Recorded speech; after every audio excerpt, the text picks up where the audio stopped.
नवा प्रश्न है -15,625 गुना 512 का घनमूल ज्ञात कीजिए। तो देखिए, अब यहाँ दोनों का बीच में गुना है, तो हम या तो गुना कर इसका घनमूल निकाल ले, या दोनों का अलग अलग घनमूल निकालकर हम इसका गुना कर ले।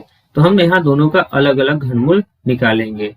तो यहाँ -15,625 है, तो इसे हम सबसे पहले घनमूल के चिन्ह के अंदर लिख लेंगे, गुना 512 को भी इस तरह हम लिख लेंगे। अब देखिए, यह माइनस है, तो ऋणात्मक संख्या का जब हम घनमूल ज्ञात करते हैं तो सबसे पहले हम माइनस को बाहर कर लेते हैं। तो हम यहाँ माइनस को बाहर कर लेंगे और फिर इसे हम इस तरह लिखेंगे। ठीक है, गुना 3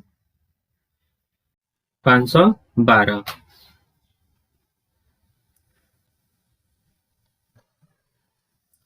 अब हम सबसे पहले 15,625 का अभाज्य गुणनखंड कर लेते हैं। तो सबसे पहले इसमें 5 से भाग लगेगा। 5 तिया 15, 5 एकम 5, 5 दूनी 10, 5 पचे 25। फिर 5 से भाग करेंगे, 5 छके 30, 1 शेष बचेगा, 1 और 2 मिलकर होगा 12, 5 दूनी 10, 2 शेष बचेगा, 2 और 5 मिलकर होगा 25, 5 पचे 25। फिर 5 से भाग करेंगे, 5 एकम 5, 1 शेष बचेगा, 1 शेष बचेगा, 1 और 2 मिलकर हो गया 10, 5 दूनी 10, 2 शेष बचेगा, 2 और 5 मिलकर होगा 25, 5 पचे 25। फिर 5 से भाग करेंगे, 5 दूनी 10, 5 पचे 25। फिर 5 से भाग करेंगे, 5 पचे 25। फिर 5 से भाग करेंगे, 5 एकम 5। तो इस प्रकार 15,625 का अभाज्य गुणनखंड हमें 5 गुना 5 गुना 5 गुना 5 गुना 5 गुना 5 के रूप में प्राप्त हुआ है। 5 6 बार आया है। ठीक है, अब 512 का जब हम अभाज्य गुणनखंड करेंगे तो इसमें सबसे पहले हम 2 से भाग करेंगे। 2 दूनी 4, 2 पंचे 10, 2 छक 12। फिर 2 से भाग करेंगे, 2 एकम 2, 5 में भाग करेंगे, 2 दूनी 4, 1 से बचेगा, 2 अठे 16। फिर 2 से भाग करेंगे, 2 छक 12, 2 चौके 8। फिर 2 से भाग करेंगे 32 बार में। फिर 2 से भाग करेंगे 16 बार में। फिर 2 से भाग करेंगे 8 बार में।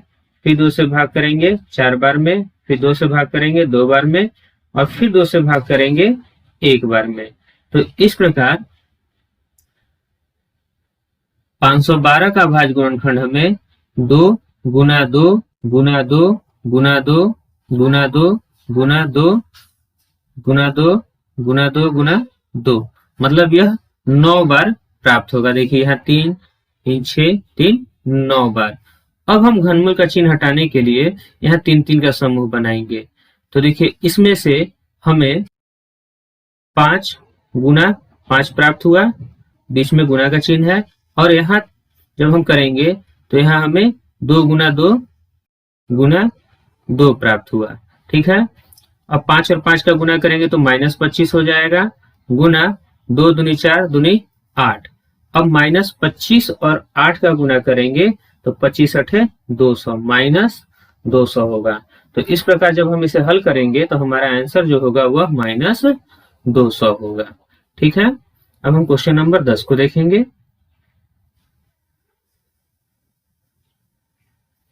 10वां प्रश्न है 1331 गुना -1728 का घनमूल ज्ञात कीजिए।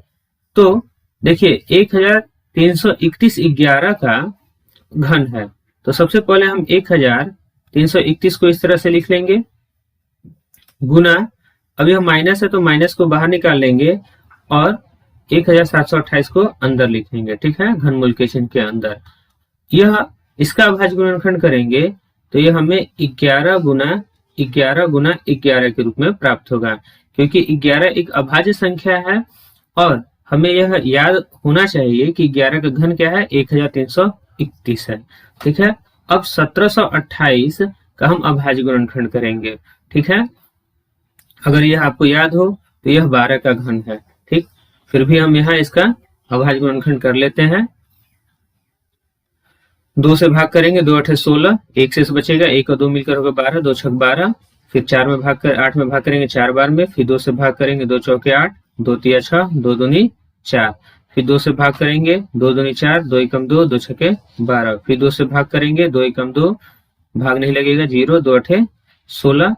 फिर 2 से भाग करेंगे, 2 पंचे 10, 2 चौके 8। फिर 2 से भाग करेंगे, 27 दूनी 54।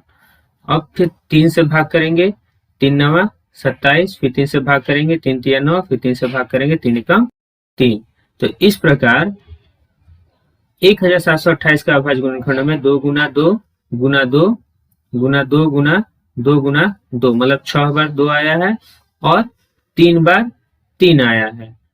अब घनमूल का चिन्ह हटाने के लिए हम यहाँ 3 का त्रिक बनाना होगा, तो यहाँ से 11 बाहर आएगा गुना माइनस, अब यहाँ से देखिए 2 2 और 3, तो 2 गुना 2 गुना 3, ठीक है। अब जब हम इसे हल करेंगे तो यह माइनस 2 दूनी 4 तिया 12 प्राप्त होगा। अब 11 और 12 का गुना करेंगे तो यह माइनस 132 के रूप में प्राप्त होगा, ठीक है। अब देखिए यहाँ 11 का गुना जब आए तो हम कैसे गुना करेंगे, जैसे यह 12 है तो हम इकाई के स्थान को छोड़कर उसके बगल में फिर से 12 लिख लेते हैं और हमें आसानी से 11 का गुना प्राप्त हो जाता है, ठीक है। तो इस प्रकार हमारा आंसर होगा माइनस 132। अब हम 11 नंबर क्वेश्चन को देखेंगे। 11 नंबर प्रश्न है घनमूल 125 गुना 343 का मान क्या होगा। अब देखिए यह घनमूल में है, ठीक है। तो हम या तो इनका गुना कर और उसके बाद हम उसका घनमूल ज्ञात करें, या इन दोनों का अलग अलग कर ले। तो ये दोनों छोटी संख्याएं हैं तो इनका घनमूल ज्ञात करना आसान होगा। अगर हम इसे गुना करेंगे तो यह बड़ी संख्या हो जाएगी, फिर इसका अभाज्य गुणनखंड करना होगा जो कि एक लंबी प्रक्रिया होगी। तो हम यहाँ 125 का सबसे पहले जब अभाज्य गुणनखंड करेंगे तो यह 5 गुना 5 के रूप में प्राप्त होगा, क्योंकि यह 5 का घन है और यह 7 का घन है। तो इसे जब करेंगे तो 7 गुना 7 के रूप में प्राप्त होगा। अब देखिए यहाँ हम 3 का समूह बनाएंगे तो यह 5 और यह 7, तो 5 गुना 7 होगा। इस प्रकार इसका आंसर हमें 35 के रूप में प्राप्त होगा और विकल्प नंबर 1 हमारा सही होगा। देखिए अभी हमने जो 9वें प्रश्न 9, 10 और 11 प्रश्न को किया, उसमें इस तरह के प्रश्न दिए गए थे जिसमें दो संख्याओं का गुना के रूप में था और उसका हमें घनमूल ज्ञात करना था। तो यहाँ बेसिक तौर पर हमें यह सीखना है कि जब संख्याएं छोटे रूप में हो तो हम उनका उसी रूप में ही अब घनमूल ज्ञात कर लेंगे और उसके बाद हम गुना करेंगे। यदि हम पहले गुना करेंगे तो वह बड़ी संख्या हो जाएगी और फिर उसका अभाज्य गुणनखंड करना एक लंबी प्रक्रिया होगा, इसलिए हम ऐसा नहीं करेंगे, ठीक है।